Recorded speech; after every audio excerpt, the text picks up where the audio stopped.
जिस तरह का माहौल बनाया था कांग्रेस ने, उस तरह के वोट नहीं मिले हैं। डिफरेंस अभी भी बहुत बड़ा है। ज्यादातर जो वोट हैं वो बीजेपी के पक्ष में ही गए। बिल्कुल। और इससे पहले इंदौर में नोटा का रिकॉर्ड गोपालगंज बिहार में बना था, जहां गोपालगंज सीट पर 51,660 वोटर्स ने नोटा को चुना था। लेकिन इंदौर में शंकर लालवानी ने देश में और ये कहें कि लोकसभा के इलेक्शन में सबसे बड़ी जीत आज तक के इतिहास में भारत में जीत दर्ज की है। इससे पहले ये रिकॉर्ड अनिल बसु के नाम था, जिन्होंने 5,92,502 वोटों के अंतर से ये जीत हासिल की थी। लेकिन इस बार ये रिकॉर्ड तो बहुत पीछे छूटता हुआ नजर आ रहा है, क्योंकि न सिर्फ यहां पर शंकर लालवानी, बल्कि हमने देखा कि देश के गृह मंत्री अमित शाह से लेकर अभी शिवराज सिंह चौहान, ये सभी वो दिग्गज है जो बड़े मार्जिन से जीत हासिल करते हुए दिखाई दे रहे हैं।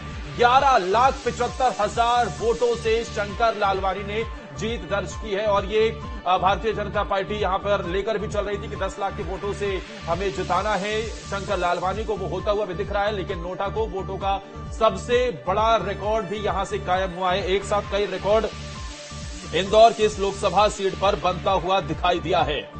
बिल्कुल। और देखिए, मध्य प्रदेश में अगर आप देखेंगे तो एक तो 29 की 29 भारतीय जनता पार्टी जीत रही है, और उसमें भी अगर आप वोटों का डिफरेंस देखेंगे तो कहीं 11 लाख, कहीं 8 लाख, कहीं 4 लाख, कहीं 3 लाख, इस तरह के वोट शेयर दिख रहा है। नोटा को इंदौर में रिकॉर्ड वोट मिले हैं। इससे पहले नोटा को बिहार में मिले थे सबसे ज्यादा वोट, जो जानकारी मिल रही है।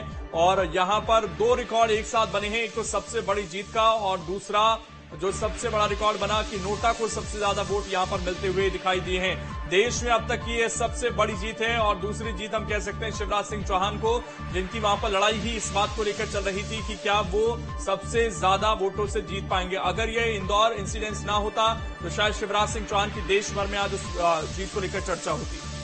जाहिर सी बात है। और लोकेंद्र, जिस तरीके से देश के रिजल्ट और उसमें आप मध्य प्रदेश और छत्तीसगढ़ के रिजल्ट देख लीजिए, ये चौंकाने वाले रिजल्ट हैं।